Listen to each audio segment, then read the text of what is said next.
ಒಂದು ಊರಿಗೆ ಹೋಗಿದ್ದಾರೆ ಬಾಪು. ಇಡೀ ದಿವಸ ನಡೆದಿರೋದ್ರಿಂದ ಕೈ ಮೇಲೆ ಮೈ ಮೇಲೆ ತುಂಬ ಧೂಳಿದೆ. ಧೂಳಿನ ನೆಲ, ಕಾಂಕ್ರೀಟ್ ನೆಲ ಕೂಡ ಅಲ್ಲ ಅವು. ಆದ್ದರಿಂದ ಕಾಲಿಗೆಲ್ಲ ಧೂಳು ಮೆತ್ಕೊಂಡ್ಬಿಟ್ಟಿದೆ. ಅವ್ರದೊಂದು ಪರಿಪಾಠ ಏನಿತ್ತು ಅಂದರೆ, ಯಾವ ಜಾಗದಲ್ಲಿ ಇರ್ತಾರೋ ಹೋದ್ಮೇಲೆ ಸಾಯಂಕಾಲ ಸ್ನಾನ ಮಾಡಬೇಕು, ಆಮೇಲೆ ಪ್ರಾರ್ಥನೆ ಮಾಡಬೇಕು. ಆ ಸ್ನಾನಕ್ಕೆ ವ್ಯವಸ್ಥೆ ಎಲ್ಲ ಮಾಡೋದಕ್ಕೆ ಅವ್ರ ಜೊತೆ ಮನು ಇದ್ಲು. ಮನು ಅಭ ಇಬ್ಬರು ಅವರ ಸೋದರ ಸೊಸೆಂದ್ರಿದ್ದ ಹಾಗೆ ಅವ್ರು ನೋಡ್ಕೊಳ್ಳೋರು. ಮನು ಆಕೆ ಕೆಲಸ. ಇವ್ರ ಸ್ನಾನಕ್ಕೆ ಬೇಕೋ ಒಂದು ಚೀಲ ಇರ್ತಿತ್ತು, ಆ ಚೀಲದಲ್ಲಿ ಅವ್ರ ಸಾಮಗ್ರಿ ಇಡಬೇಕು, ಎಲ್ಲ ಇಟ್ಟು ನೀರಿಟ್ಟು ಸ್ನಾನ ಮಾಡ್ತಿದ್ರು ಗಾಂಧಿ. ಗಾಂಧೀಜಿಯವ್ರ ಚೀಲದಲ್ಲಿ ಒಂದು ಕಲ್ಲಿತ್ತು, ಒಂದು ನುಣುಪಾದ ಗುಂಡು ಕಲ್ಲಿತ್ತು. ಅದು ಸುಮಾರು 20 ವರ್ಷದಿಂದ ಇರಬೇಕು ಅವ್ರ ಚೀಲದಲ್ಲಿ. ಕಲ್ಲು ಅದಕ್ಕೆ ತಿರುಗಾಡಿ ಬಂದಿದ್ದಾರಲ್ಲ, ಧೂಳಾಗಿರ್ತಲ್ಲ ಕಾಲೆಲ್ಲ, ಉಜ್ಜಿಕೊಳ್ಳೋದಕ್ಕೆ ಆ ಕಲ್ಲಿಂದ ಉಜ್ಜಿಕೊಳ್ಳೋರು ಕಾಲು. ಅದೊಂಥರ ಸೋಪ್ ಇದ್ದ ಹಾಗೆ ಉಜ್ಜಿಕೊಂಡು ಮೈ ಮೇಲೆ ಧೂಳೆಲ್ಲ ಕಿತ್ಕೋಬೇಕು. ಆ ಕಲ್ಲು ಇರಬೇಕಾಗಿತ್ತು. ಮನು ನೋಡ್ತಾಳೆ, ಆ ಕಲ್ಲಿಲ್ಲ. ಅಯ್ಯೋ, ಕಲ್ಲು ಮರ್ತು ಬಿಟ್ಟೆ, ಎಲ್ಲಿ ಹೋಗಿರಬೇಕು? ಹಿಂದಿನ ದಿವಸ ಯಾವುದೋ ಹಳ್ಳಿಲಿದ್ವಲ್ಲ, ಒಬ್ಬ ನೇಕಾರ ಮನೇಲಿದ್ವಿ, ಬಹುಶಃ ಕಲ್ಲು ಅಲ್ಲೇ ಬಿಟ್ಟಿರಬೇಕು. ಹೇಳೋದು ಹೇಗೆ ಗಾಂಧೀಜಿಗೆ? ಭಾಳ ಪರ್ಟಿಕ್ಯುಲರ್, ಹಿಂಗೆ ಇರಬೇಕು ಅಂತ.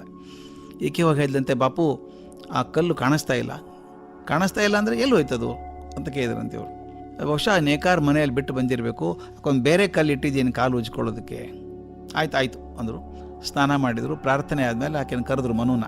ಒಂದು ಕೆಲಸ ಮಾಡಿ ಮನು, ಬೆಳಗ್ಗೆ 4 ಗಂಟೆಗೆ ಎದ್ದು ನೀನು ವಾಪಸ್ ಆ ಊರಿಗೆ ಹೋಗು, 15 ಕಿಲೋಮೀಟ್ರ್ ದೂರ ಊರಿಗೆ ಹೋಗು. ಆ ನೇಕಾರ ಮನೆಯಲ್ಲಿ ಕಲ್ಲು ಇರುತ್ತದೆ, ಅದನ್ನು ತೊಗೊಂಡು ಬಾ, ನನಗೆ ಬೇಕದು ಅಂದರು. ಆಕೆ ಇದು ಕಲ್ಲು ಯಾಕೆ ಬೇಕು? ಬೇಕಾದಷ್ಟು ಕಲ್ಲು ಇದಾವಲ್ಲ, ಕೊಡ್ತೀನಿ ಅಂದು.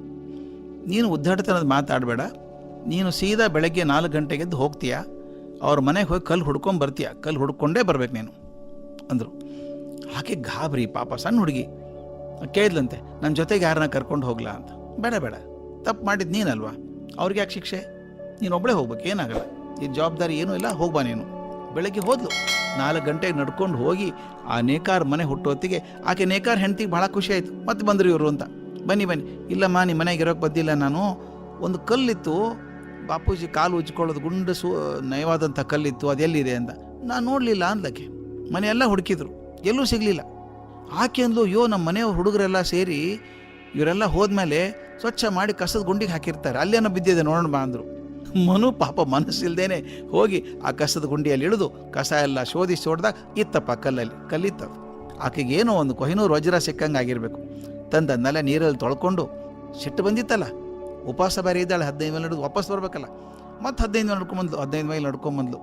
ಸಣ್ಣ ಹುಡುಗಿ, ಹಸುವಾಗಿದೆ, ಕಂಗಾಲಾಗಿದ್ದಾಳೆ, ಮೇಲೆ ಸಿಟ್ಟು ಬೇರೆ. ಒಂದು ಕಲ್ಲಿಗೋಸ್ಕರ ಓಡಾಡಿಸ್ಬಿಟ್ರಲ್ಲ ನನ್ನ ಬಾಪು ಇವರು ಅಂತೇಳಿ ಬಂದು ಆ ಸಿಟ್ಟಿನಲ್ಲಿ ಕಲ್ಲು ತಂದು ಅವ್ರ ಮುಂದೆ ಕುಕ್ಕಿ ತೊಗೊಳ್ಳಿ ನಿಮ್ಮ ಕಲ್ಲು ಅಂತ. ಆಗ ಬಾಪು ಆಕೆನ ಕೈ ಹಿಡಿದು ಪಕ್ಕದಲ್ಲಿ ಕೂಡ್ಸ್ಕೊಂಡು ಹೇಳ್ತಾರೆ, ಮನು, ನನ್ನ ಮೇಲೆ ಕೋಪ ಬಂದಿದೆಯಲ್ಲ ನಿನಗೆ, ಗೊತ್ತು ನಾನು ಕೋಪ ಬಂದಿದೆ ಅಂತ. ಯಾಕೆ ಇದನ್ನು ಮಾಡಿಸಿದೆ ಗೊತ್ತಾ? ಇದು ಸಣ್ಣ ಕಲ್ಲು ಅಲ್ಲಮ್ಮ, ಇದು ಮೀರಾ ಬೆಹನ್, ಬೇರೆ ದೇಶದ ಹೆಣ್ಮಗಳು ನನ್ನ ಶಿಷ್ಯಳಾಗಿದ್ದಂಥವಳು. ನನ್ನ ಕಾಲು ಉಜ್ಜಬೇಕು ಅಂತ ಹೇಳಿ ಒಂದು ಕಲ್ಲು ಆರಿಸಿ 15 ದಿವಸ ಬೇರೆ ಕಲ್ಲಿಗೆ ಉಜ್ಜಿ ನಯವಾಗಿ ಮಾಡಿಕೊಟ್ಟಿದ್ದಾಳೆ ಆಕೆ. ಇದು ನನ್ನ ಕಲ್ಲಲ್ಲ, ಆಕೆ ಪ್ರೀತಿಯ ಸಂಕೇತ. ಅದು ಯಾರಾದರೂ ಪ್ರೀತಿಯಿಂದ ಕೊಟ್ಟದ್ದನ್ನು ಹಾಗೆ ಬಿಸಾಕಬಾರ್ದಮ್ಮ, ಅದಕ್ಕೆ ನನ್ನ ಕಲ್ಲು ಮುಖ್ಯ. ಇದು ಕಲ್ಲು ಮುಖ್ಯ ಅಲ್ಲ, ಕಲ್ಲು ಲಕ್ಷ ಇದ್ದಾವೆ, ಆದರೆ ಆ ಹಿಂದೆ ಪ್ರೀತಿ ಇದೆಯಲ್ಲ, ಮೀರಾ ಬೆಹನ್ ಮಾಡಿದ್ದು, ಆಕೆ ಪರಿಶ್ರಮ ಇದೆ, ಅದಕ್ಕೆ ಅದು ಬೇಕಾಗಿದ್ದು ಅಂತ. ಆಗ ಮನುಗೆ ಗೊತ್ತಾಯ್ತಂತೆ, ಇದು ಗಾಂಧೀಜಿ ಪ್ರೇಮಕ್ಕೆ ತೋರಿಸ್ತಿರುವಂಥ ಪ್ರತಿಯಾದ ಪ್ರೇಮ. ಮೀರಾ ಬೆಹನ್ ಕಲ್ಲನ್ನು ನಾಡಿಕೊಟ್ಟು ಉಜ್ಜಿ ಕೊಟ್ಟಲು, ಆಕೆ ಪರಿಶ್ರಮ ನನಗೆ ಒಳ್ಳೇದಾಗಲಿ ಅಂತ ಮಾಡಿಕೊಟ್ಟಿದ್ದಾಳೆ. ಅದು ಕಲ್ಲಲ್ಲ, ಅದು ಒಬ್ಬ ಅತ್ಯಂತ ಪ್ರೀತಿ ಪಾತ್ರರಾದಂಥ ಜನರ ಪ್ರೀತಿಯ ಸಂಕೇತ. ಆದ್ದರಿಂದ ಅದನ್ನ ಯಾವುದೂ ಉಡಾಫೆ ಮಾಡೋ ಹಾಗಿಲ್ಲ. ಗಾಂಧೀಜಿ ಕೊನೆವರೆಗೂ ಸಣ್ಣ ಸಣ್ಣ ವಸ್ತುಗಳು ಯಾರು ಕೊಟ್ಟದ್ದೋ ಅದು ನೆನಪಿಟ್ಟುಕೊಂಡು ಪ್ರೀತಿಯಿಂದ ಕಾಪಾಡಿಕೊಂಡ್ರು. ಹೀಗಾಗಿ ತಾವೇ ಒಂದು ಪ್ರೀತಿಯ ಸಮುದ್ರ ಆಗಿ ಹೋದರು.